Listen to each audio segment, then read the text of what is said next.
Be live.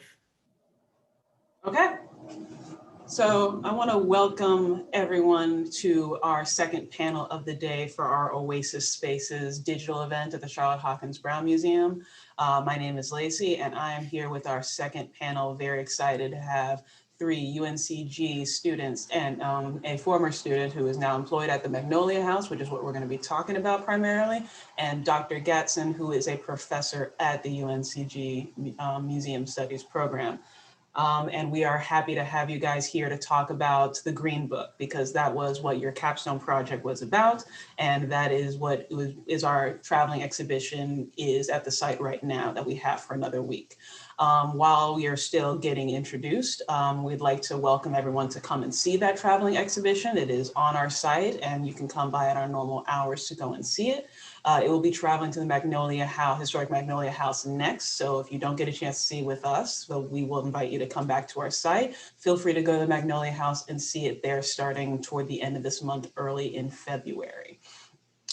We also want to thank the North Carolina African American Heritage Commission for sponsoring, putting together the exhibit, and for sponsoring this panel in particular, as well as our previous one. If you didn't get a chance to see our previous one, it is up on Facebook now, and it will be on YouTube later. So feel free to go and look at that.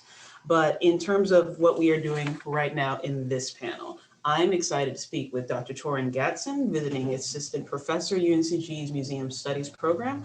And we have several members of a cohort, second year students at the UNCG. Where are your names? So sorry. We have Sarah Mask. So sorry. We've got we've got Matthew McCarthy, and those are the two students that we have with us today. We were happy to have them here to tell us about their experiences working on this capstone. And we have Melissa Knapp, the site manager at the historic Magnolia House, which again, feel free to go and look on their website and check their social media. We want to get you guys as much attention as well. I want to thank everyone for attending and for having the time to come and speak with me today. I want to start off with the most interesting question in terms of just introing in. How did you each learn about the Green Book first? You can start with whoever. I think for me, I had never heard about it until coming into the Museum Studies program and finding out that we were going to be working with the Magnolia House to look at their history and look at the Green Book. And it's been a journey for me, for sure.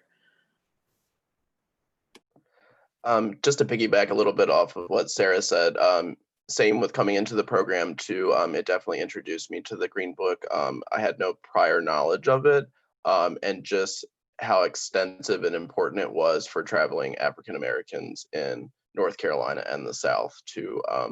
That's what I found really important about the Green Book, and how also to the network that was created with it, even people opening up their homes for a safe haven for people that were traveling. Yes, going off of that, I also hadn't heard of the Green Book before I started grad school, and I really learned about it first when the Green Book movie came out, as well as one of my cohort members, Maya Brooks, did her capstone project at UNCG with the historic Magnolia House. So really hearing her talk about it during our classes was one of the first times I heard about it. But like Matthew said, it has been just so amazing to learn so much and to learn so much about the ways that people continued and made safe spaces during a really difficult time. I mean, the opportunity to work on a project such as this is important, not only for continuing the story, but also making it or bringing it local, if you will. For me, I first came into contact with the idea or knowledge of the Green Book was actually through a familial tie. I actually found one in one of my grandmother's rooms. We were going through it after she had passed. And, I found the book, and there were also some other stamps. That's a completely different story of nostalgia. But I asked, what is this? No one really knew. did my research and found, oh, okay, this was a traveling guy. And that kind of immersed me within, kind of the idea of the first history, if you will, of what the Green Book was. But I was very surprised, excited when through communication and interaction with the Magnolia House, we realized that they were an identified site. And not only that, but they were one of the few left still in existence, which, was a no-brainer for me leading a cohort of students. I thought that would be a great project.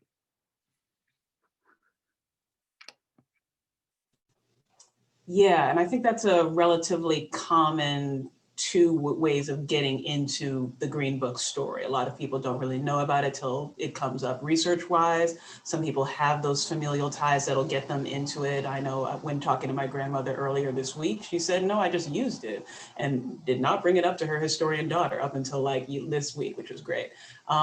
And then some of us sort of hear about it through the movie and hearing the controversies and things related to the movie and the documentary that the Smithsonian did as well. There's all sorts of entry points into this particular story. I think what's exciting about this particular project that you guys did is you got to put together a capstone project. You got to put together this exhibit, this program with the Magnolia House. And I kind of want to just start at the beginning because Torren, you were sort of leading into that as well. How did this project really begin and what made you, in addition to the story, what makes this project, the Green Book and Magnolia House a good capstone project? Well, as a major project for the cohort, first, at UNC Greensboro's Museum Studies program really is vested in community engagement. And with that, we believe in not only preparing our students for the practicing world, so entering the world as those that identify as public historians and what that means in that realm, but with that, we believe in working with live community partners. And so what that means is that we believe in working with live agents, whether local, state, federal, and creating impactful public products. And so with the opportunity, I had a conversation with Natalie Pass Miller, who's director of the historic Magnolia House. And we were teasing some ideas and she was looking to get engaged formally within the history community in Greensboro. And we saw this as a necessary opportunity to tackle a few contemporary issues. First, kind of the history of East Greensboro has been widely known, but not documented in its fair or appropriate light. And that's from every context, whether it be photograph or pictorial to just the oral history and just what's known within the record. So this was a great opportunity to put pen to paper and kind of solidify some of those things that we know. Secondly, it was an opportunity to give the students a great investigation or a thorough look into how to conduct primary research, how to compile that, and then how to execute a paneled exhibit for a live partner. And third, it was a project that quite honestly would last the scope. UNC Greensboro, we have a thing where cohorts lead projects a cohort at a time. And so you're looking at a year-long project.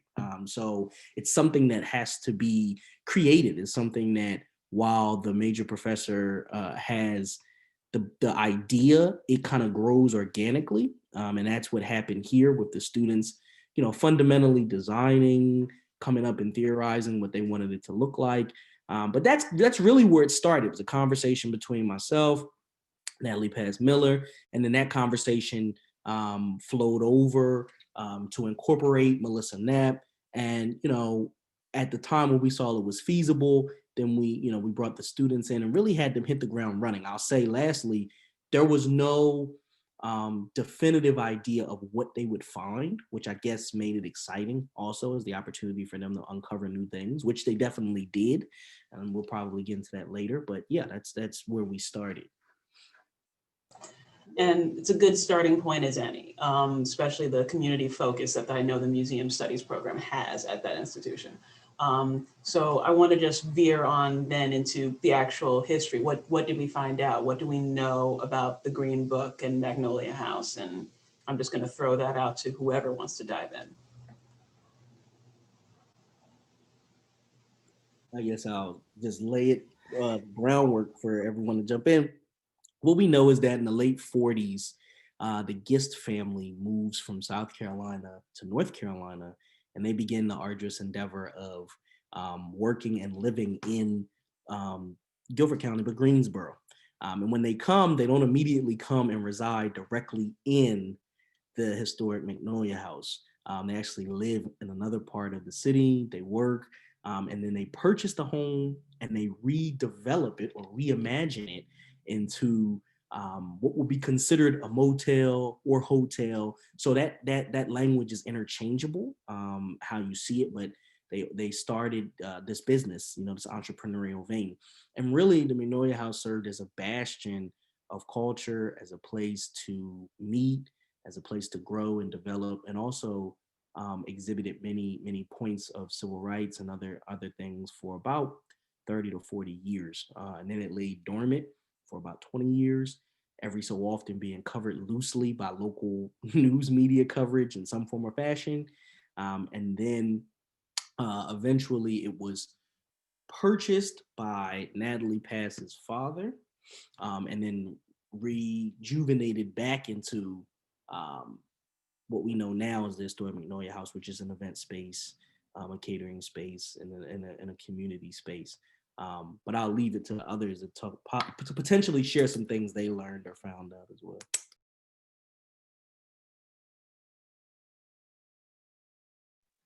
I guess I'll jump in if that's okay. So Dr. Gatson just gave an amazing introduction that really covers the span of the house, and just how important it's been to the Greensboro community since the Gist family opened the doors to the hotel in 1949. I think coming into this project, I started working at the historic Magnolia House in August.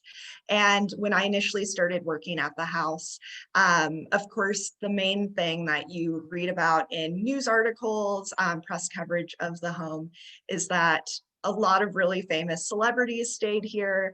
It was a place that James Baldwin, Jackie Robinson, Ike and Tina Turner stayed in between 1949 and the mid 60s. But through this project, I really came to appreciate how much more this house was. And Dr. Gatson really touched at it. Not only was there a lot of civil rights organizing that occurred here with the NAACP Corps and the Gist family themselves, but it was also, and this is something that the students did an amazing job touching on in the exhibit, it was a space of community in Greensboro, a space that parties were held. Of course, Charlotte Hawkins Brown, her goddaughter had her debutante party here. Companies had their Christmas parties here. It was a critical political space, but it was also a space that families, neighbors could come together and find community within each other. And so that's been something that was really illustrated to me by this project, and one of the key points that I really love to hammer home when talking about this exhibit, because I think they just did such an amazing job pointing to that history. Yeah, and I think you're hitting on a lot of the more interesting things about the Green Book story, in that in this Green Book, this travel guide to keep Black people safe throughout the United States and internationally, to find safe havens and places they can go and use and would be safe for them, they open up these spaces for all different kinds of uses. Like you mentioned Charlotte Hawkins Brown, I think about how people who would come to visit the school, Palmer Memorial Institute, would often stay there. And then that's how they go and visit a school, basically just like any college visit or anything like that. And I think when we look at the historic Magnolia House as a motel or hotel, whichever term we're choosing to use, that people come and go for all sorts of reasons. And when we're looking at like history of transportation, I think that opens up all different kinds of stories that we might not normally think about that connect to civil rights and all sorts of other things. So are there any like notable transportation related things that come to your mind when you're looking at it, or just things that pop up? Well, I know that we touched on too, during this period, you see a rise in an African American middle class that is able to travel. So that's where you get the idea to we're owning a car, and then just traveling to these specific sites. So I think that was something important to touch on to see that rise in the African American middle class. And I think, when you look at the association you talked about, when, aspects of leisure, why students are traveling or why people are traveling, and the numerous things, I would I believe, I know we had different students broken up into teams who were engaged in different aspects of it. And I know Sarah was involved in a group in communication, at a point with Bennett, and figuring out how that story might relate. You might have some information to share on that, kind of getting to your point about what schools are saying or how the house might have been utilized. So we went to Bennett. We were so lucky to be able to get into their archives before COVID. And we went in the fall, and we did about a couple hours for a full day going through their records, and just happened to find one letter from a woman from New York who was in the Air Force, who was trying to get from New York to Florida and had nowhere to stay and was really nervous about traveling on her own. And so she had reached out to the president, Willa Player, and said, hey, so this is what I'm doing. I'm trying to get to Florida. Can I stay on your campus? And it just happened to be a year where it was very busy and all their dorms were full. So it was very common for people to stay on campus in the dorms, especially when traveling, especially for Black travelers. And she listed the Magnolia House as one of the places to stay. Other things, we heard stories about different musicians. We also, in Chief Justice's Henry Fry's book, he talks about spending his honeymoon at the Magnolia House with his wife and the food they ate there. So it was all kinds of things we know from colleges, from general travel, from coming in to listen to the Chitlin Circuit, and then just politics in general. We had the Congress of Racial Equality. They held their conference there, and the NAACP conference there. So I think the politics thing is another thing that is an interesting thing to expand on, because when we're looking at spaces and how people hold space and use space and make space safe, you can see openings for ways to further advocate for whatever you choose to advocate for. So, and the other thing is, I've always thought of, when people think about Greensboro and civil rights, they always go straight to modern civil rights. And how does the Magnolia House further extend the timeline for things like that? I think we have to start with the Gist family themselves. They were heavily involved in politics and entrepreneurship throughout Greensboro, especially Herman Gist, who served in the State House of Representatives throughout the 80s. And I specifically looked at, when we started writing our narrative, which is the big document where we start with all our information before we create the panel. And I was looking at the family themselves. I mean, Arthur was mostly involved with entrepreneurship and promoting Black businesses in Greensboro. They had the African Coffee Company, but Herman, he was involved in strikes. He got involved with the integration of schools. So when they were in Supreme Court, he spent 3 or 4 days there trying to help them come up with a plan. And if he wasn't in that, he was in every council and commissioner race for years on years. He may have not won, but he was constantly there and he was constantly involved. He was a huge campaigner trying to get into the churches and onto the African-American colleges to get people registered to vote in District 12, I believe. And even the daughter, Anna Gist, we found out that she was arrested for swimming in a white pool in LeBlower Park. And it started a whole court case in Greensboro to integrate leisure spaces like the pools.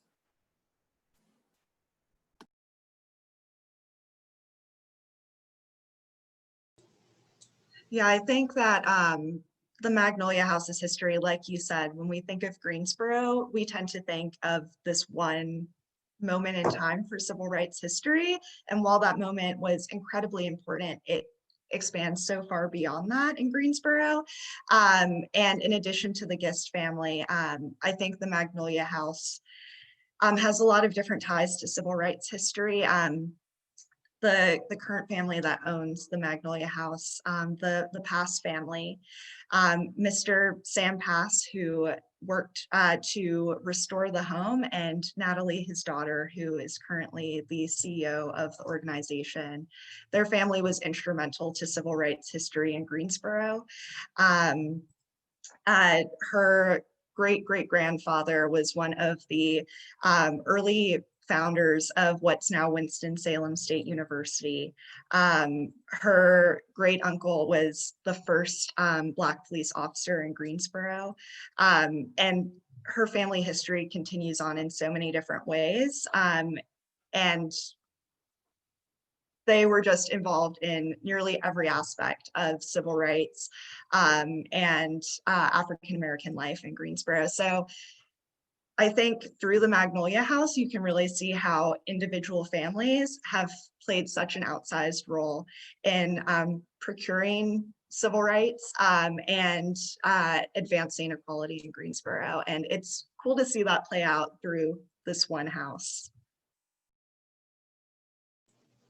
So for all of our audience here, it's worthwhile to look around yourself in local areas, not just the bigger stories that get national attention, but the more local ones are just as important to keep in mind and watch and see how those changes come, because you never know what you might be sitting on or passing by in terms of just a building that you thought was there forever. But we touched a little bit, I think, on this with Sarah in terms of trying to get into the archives just before COVID hit. It's important to talk about how did this exhibit shift once pandemic hit? Because a lot of museums and institutions began making changes and trying to figure out how they could still get stories out. What was the original plan, and then how did that shift going forward? Well, I mean, the original plan would have had the students engaged with the site physically, on the landscape, seeing how best ways to incorporate implementation or installation. All of that came to a screeching halt, obviously, for the reasons we know. But I think it's worth mentioning how well the students adapted to change in their environment. Luckily, we did not have to halt any of our process. We just had to change how we maneuvered getting around things. Luckily, being attached to the university that we have an excellent printing press, if you will, and they do great work, not only for the university, but for the public at large. So we were able to create whatever we designed in the mind's eye, and that's what we did. As far as being in person, we did have the conversations about what leading a project looks like in not only the face of a pandemic, but also in the face of restrictions from the state and their, i.e. the university, because we are a state-sponsored institution, and how that comes all the way down the ladder. And so at one point, it got to a place where we could not, I could not have the students or any students under my tutelage engaging in physical with the site. However, we were able to be there virtually. And I think we definitely benefited from some of the youth and the vicariousness of the students themselves, who were already to some degree versed in technology. And so it just became as a way how we shift. But I know that they have sentiments about leading the programs and specifically the virtual programs. And, they should be able to speak to that. So, Oh, sorry. Did you want to speak first, Sarah? Or do you want me to go ahead? Okay. I can start. I definitely think as being in the program, we heard, quite often about the new innovative ways of addressing and engaging the public with digital media and things like that. And of course, with COVID, that only increased. So it opened our eyes of figuring out new innovative ways to engage with the public, and even widen the scope of people that we were able to have our exhibit viewed by. So including a panel discussion that was done about a week before the exhibit unveiling.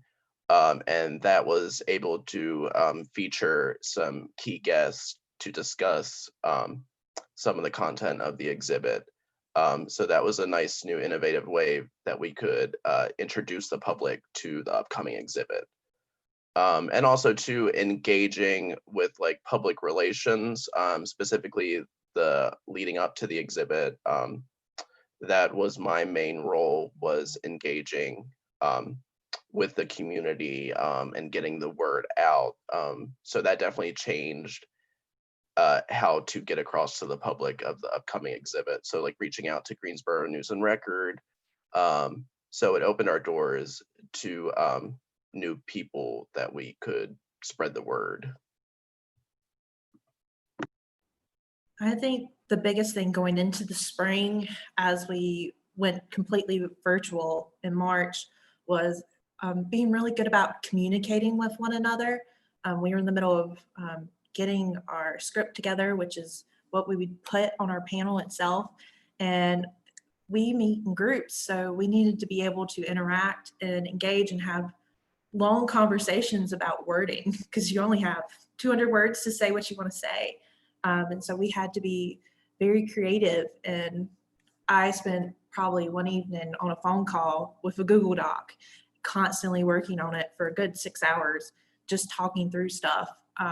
For the exhibit itself and event planning, I was on the event committee, which was the main planner for the panel and for the opening. And we went into the semester understanding that some of our cohort does not want to meet in person because they were worried about their health and their family's health or any other personal reasons they might have. And we were also scared within that first week. We saw so many UNC system schools close because of clusters. And we were just worried we were going to get in and start planning for in-person things to only for it to get shut down. And so I had spent the summer at Greensboro History Museum helping them with their virtual programming. And so we immediately hopped on it and said, let's do a Zoom. And we were so lucky. We reached out to so many people who were willing to help. And if it wasn't that, it was through word of mouth. I saw you had shared our events on Facebook, so thank you so much for that. Every word counts. And we were so lucky to have really great people who know how to use video and editing.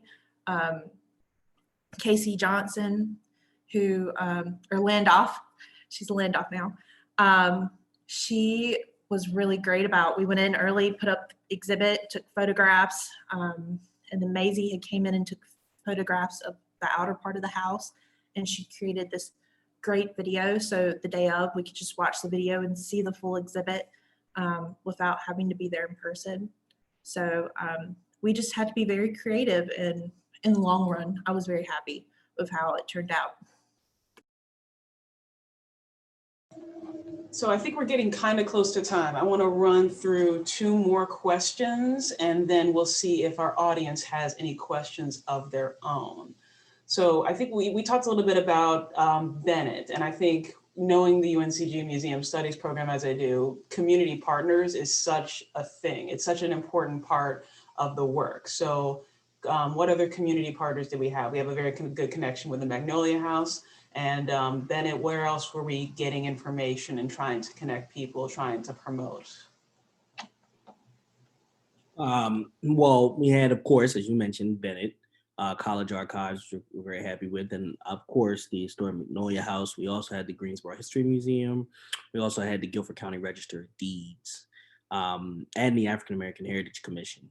And, you know, their vested interest in not only the project overall, looking at the state, but their researcher and primary person with that project, Lisa Withers, also contributed a great scope of not only framing where the Magnolia House fit in that larger narrative, but also adding tidbits of information in us and in the transference of information across powers. And so, you know, those 5 entities really played a large role in a lot of the pre-planning and execution.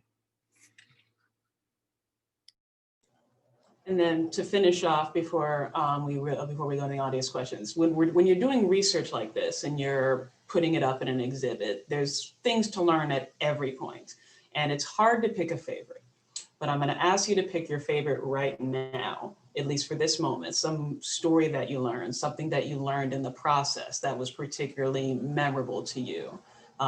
It's some of the things that are most exciting about doing this kind of work is to get these stories or to get this skill. I would like to hear yours. I guess for me, briefly, it's just that idea that, in the field of history, we learn at some point about the ideas of like de jure and de facto segregation and how the needles move through that kind of conversation. So for instance, as has been mentioned by many of the panelists here, the Magnolia Hotel at a time was used not only for people traveling and lodgers, but not only for community engagement, but for local businesses. And so for me, it was just really interesting because it put in the scope how things were so common, right? And this idea could be law, could be de facto, but also just this understanding that it was interesting when one of our students, a researcher, came across the document showing that Piedmont Natural Gas would hold every year an annual dinner honoring their employees. And they held a dinner at a very nice, well-to-do restaurant in Greensboro. That name escapes me, for their white employees. But they held for all of their African-American employees the same well-to-do, nice event, a nice, elegant dinner at the historic Magnolia House. So it was kind of, seeing that not only do you have those forces in play, but that the Magnolia House was seen in a different conversation as a place where you come and have a multiplicity of events. You could host more elegant outings, you could host individuals for lodging, you could host programs or trainings to push the needle of equity and equality. And so really, the Magnolia House, as I mentioned in the beginning, it really sits at the intersection, or it hinges on a cornerstone of community engagement and just this idea of community in general, right? Not just for the history, but equity. And to me, I saw all of that kind of glazing over that one example where, yes, we are in the midst, or it is forged and opened in the midst of segregation. But at that same time, it still found opportunities to provide space for African Americans to have leisure or to have safe haven or just even to have interaction. And so sometimes it's, what can you find in the midst of that onset of pressure? And I think, just in closing, it's very reminiscent of 2020. In the midst of everything going on in 2020, people are still doing the good work. People are still investing in community. People are still making impactful products, such as this cohort working with the Magnolia House. And so, it really kind of all circled off of that one instance to me.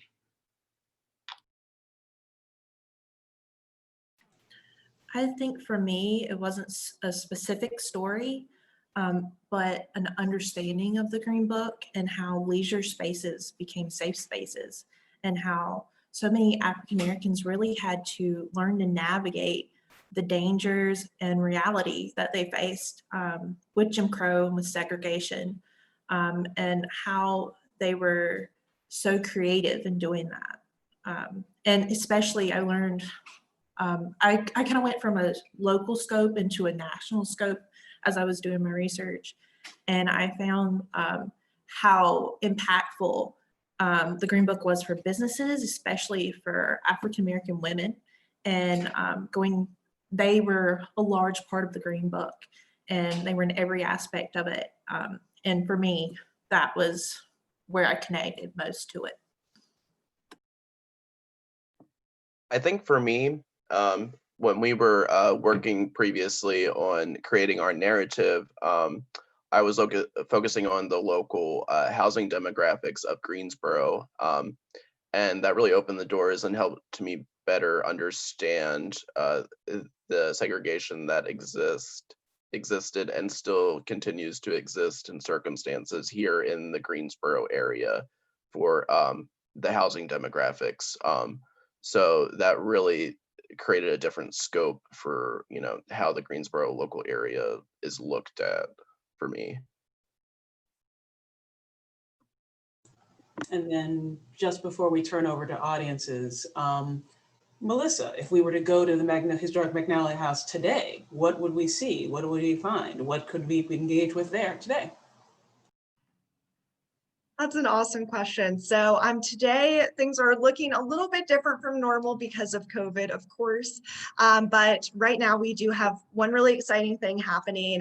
Every Thursday to Saturday, 11 to 3, we've started our new educational food program. So traditionally we've been known for hosting a Sunday brunch, but with the surge in COVID cases, we're temporarily taking history straight to your door. So anytime somebody orders a lunch, they come packaged in our shoebox meal packaging.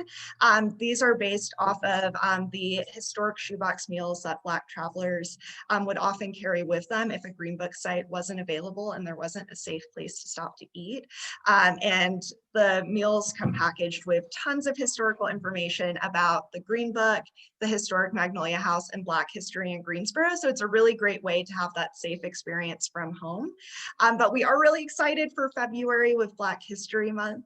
As Lacey mentioned, we'll have the Oasis Spaces exhibit next. So please go check it out at Charlotte Hawkins Brown and then come visit us in February too. It never hurts to see it twice. And we'll also have the UNCG students exhibit on display in February as well. That will be open and viewable to the public for self-guided tours 11 to 3, Thursday through Saturday. And we are just so excited and can't wait. I don't think there's a better opportunity to go and see an exhibit at a historic site and then go to see it at another historic site that also has the panelists here work together. I think you should definitely do both right after the other if you can. I very much want to encourage this idea as much as possible. I want to thank everyone again for participating. Do we have any questions, Sonia? We do. I also just want to put in a plug for the shoebox meals. They're both informative and delicious. So everyone should take part. We have one question about, do we know what brought the Gist family from South Carolina to North Carolina?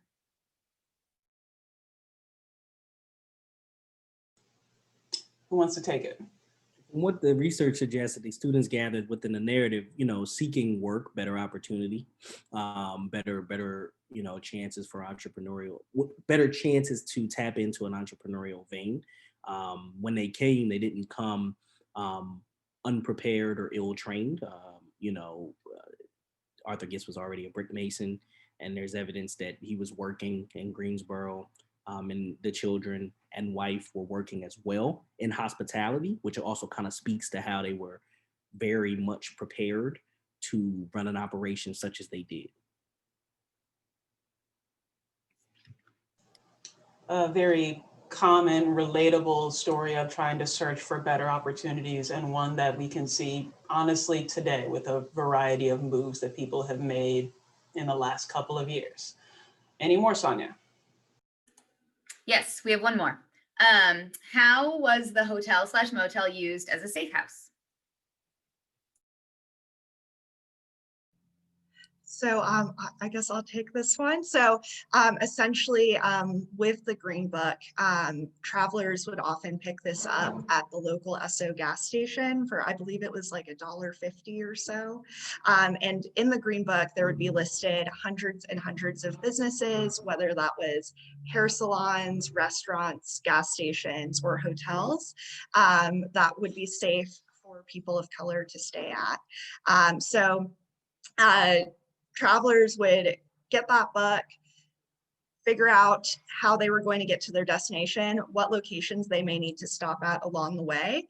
And then once they arrived at the Magnolia House or whichever other Green Book site they chose to visit,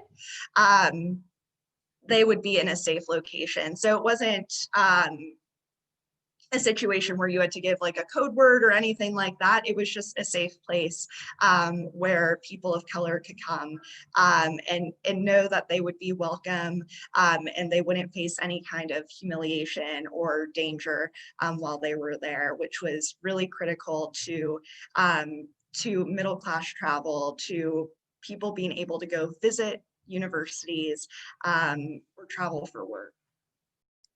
And to piggyback off of that, I think, it's difficult. And in this story, there's so much uplift that you sometimes you stay away from talking about the realities of the situation. But that's where, that kind of some of that context, right? Or we're able to conceptualize from talking about those darker moments. You have to put yourself in a position where if you are a person of color, you're identifying as African American, you cannot simply just go anywhere. In fact, most places are not going to accept you purely off the basis of your skin color. So this tool, and in some cases it was a tool, and also a spirit of entrepreneurial, right? Of the entrepreneurial vein, allowed individuals pre-planning to set a route, to set an idea, or just to know where it is they could stay, similar to the phone book or similar to other tools and apps and assessments that we use today. And so when we say, offering a place of safe haven, imagine traveling from a northern city or from even across the state of North Carolina, and you don't have any family or kin or any relational experience to a city, this was a guide you could use without having, obviously, technology. There's no Uber, there's no anything. So you have to rely on reading. You would rely on reading this book to kind of set you about your way as a traveler. And so that's more so what we mean when we call it just a safe haven, or a space where you knew that you were welcome. That's right. I think I think we didn't, we kind of skirted around actually defining the Green Book a bit more directly at the beginning of this, and my apologies for that. But it is, as Melissa and Torren had just said, that's what it was used for, in order to keep people safe from the realities of living as a Black person, a person of color in the United States, though I know there are international versions of this book as well. There's a lot of information in terms of finding out what kind of places there are, and in terms of looking further at the Magnolia House. Their website is available. Their social media is available to find out more about it. If you go to the North Carolina African American Heritage Commission's website, they have a Green Book project, which has a lot of resources that we've been sharing on our Facebook page today as well. So you can find out what other Green Book sites that are near to you, perhaps than the Magnolia House. They'll definitely take a trip to the Magnolia House in February. Do we have any other questions, Sonia? We do not. That's it. Okay, then I think we'll finish up. Thank you again for spending your time and talking with us today, everyone here. I really appreciate you taking your time on a Wednesday to chat with us. And I want to thank again the North Carolina African American Heritage Commission for sponsoring this panel and for putting the work behind this exhibit that you can come and see here. Please visit us at the site for this exhibit, or to learn about Dr. Charlotte Hawkins Brown and the Palmer Institute, and definitely go in February in the spring to go to the Magnolia House and to see this exhibit there, and to see the students exhibit there as well.